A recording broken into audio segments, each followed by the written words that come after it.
आइए दोस्तों पार्ट 20 देख लेते हैं। इसमें हम if, elif and elif ills का स्टेटमेंट का यूज करेंगे। चलिए अपना पहला कोड रन करते हैं, फिर और हम आपको समझाते हैं कि ये कैसे चला। तो देखिए इसने हमें आंसर दिया है a is less than b।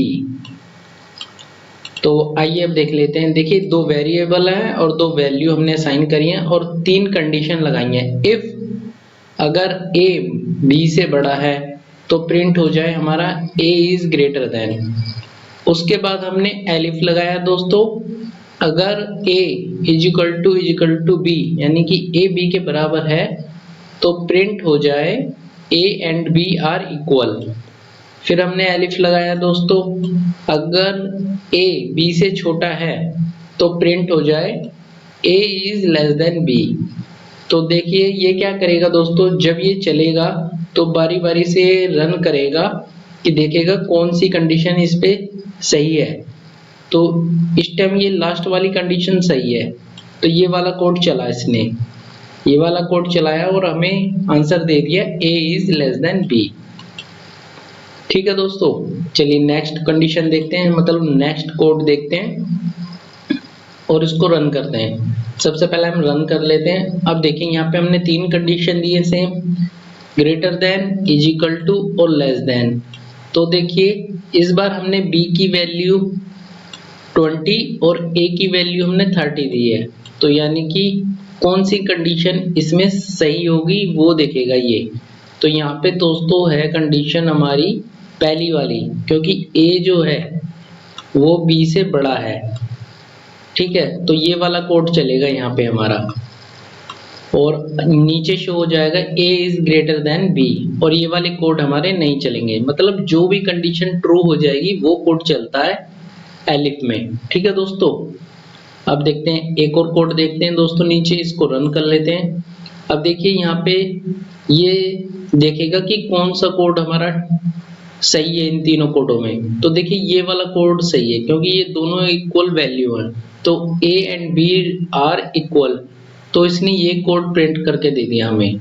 ठीक है दोस्तों, और दोस्तों ये लिखने का तरीका सेम ऐसे ही रहेगा, इस पे थोड़ा फोकस और प्रैक्टिस करना तो आपको आ जाएगा, ज्यादा हार्ड भी नहीं है। ठीक है दोस्तों, चलिए नेक्स्ट देख लेते हैं, इसको हम रन करते हैं। इसमें क्या है, एलिफ का यूज है विद यूजर से। ठीक है, तो देखिए यहाँ पे हम क्या करेंगे दोस्तों, हमने a को असाइन करा है यहाँ पे, यूजर से मांग रहे हैं यहाँ पे। ठीक है, और b को भी यहाँ पे हमने यूजर से मांगा है। ठीक है दोस्तों, तो यहाँ पे कह रहा है एंटर ए वैल्यू। अगर मैं यहाँ पे मान लो मैं यहाँ पे 3 देता हूँ और एंटर करता हूँ, और यहाँ पे b में वैल्यू में यहाँ पे दोस्तों यहाँ पे मैं दे देता हूँ 5 और एंटर करता हूँ, तो ये हमें कौन सी कंडीशन देगा, यानी कि 5 बड़ा है 3 से, ये वाली कंडीशन सही देगा। यानी कि हमारी ये हो जाएगी ये लास्ट वाली, a इज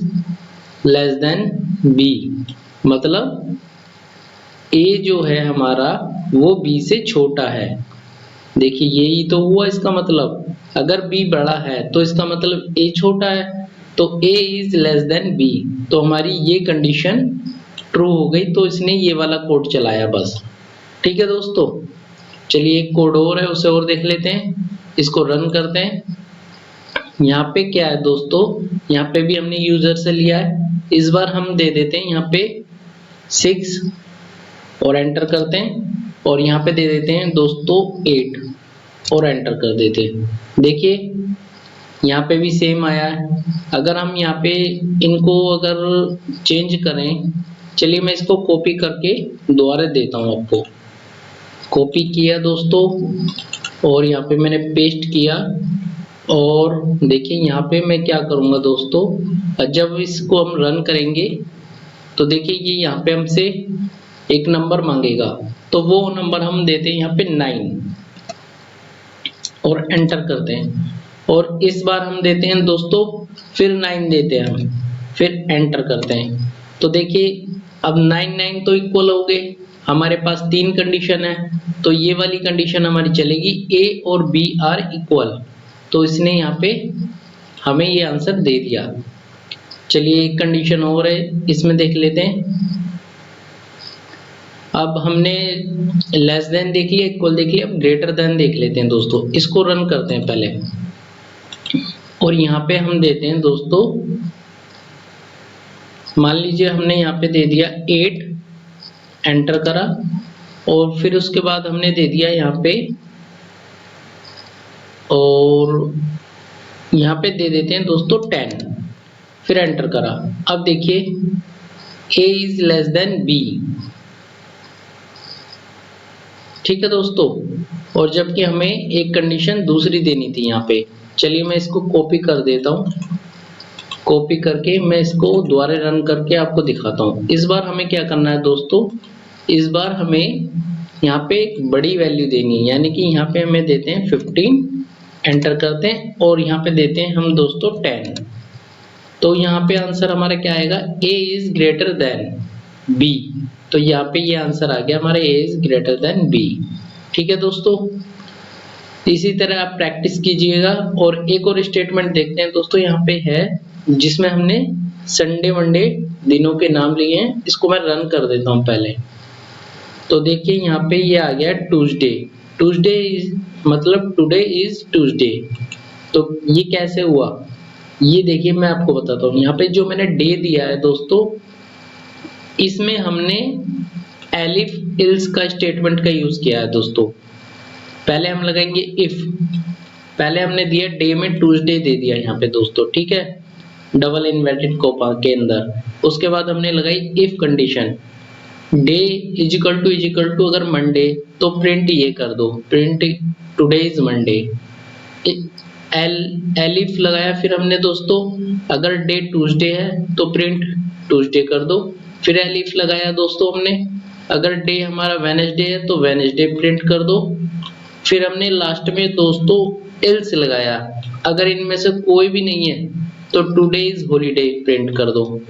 तो इसने क्या करा, इसने पूरे को रन करा, जहां पे इसकी कंडीशन ट्रू हो गई तो उसने आंसर दे दिया today is Thursday, oh sorry Tuesday. देखिए ये रहा हमारा ट्यूसडे। तो ये वाली कंडीशन इसने चला दी, ठीक है दोस्तों। तो यानी कि ये वाली जो कंडीशन है, इसमें यहाँ पे ये वाली कंडीशन ट्रू हो गई। चलिए एक और देखते हैं इसका एग्जांपल, जब हम इसको रन करेंगे। इस बार इसने टुडे इज मंडे दिया। मंडे क्यों दिया, क्योंकि हमने ऊपर मंडे दे रखा है, ठीक है।